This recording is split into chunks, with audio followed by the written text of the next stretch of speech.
After only a little over a week of consistent snowmaking, Arapahoe Basin and Keystone surprised us with opening days this past weekend.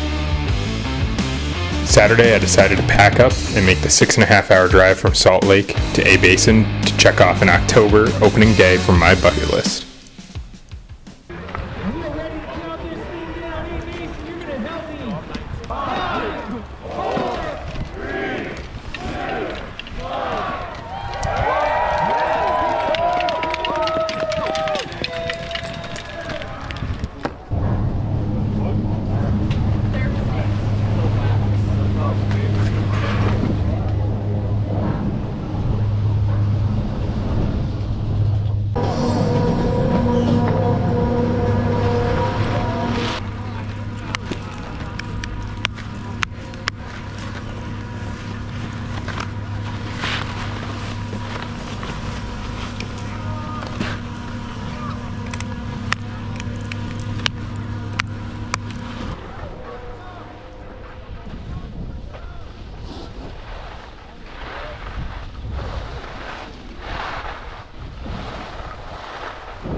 First time 2025 season.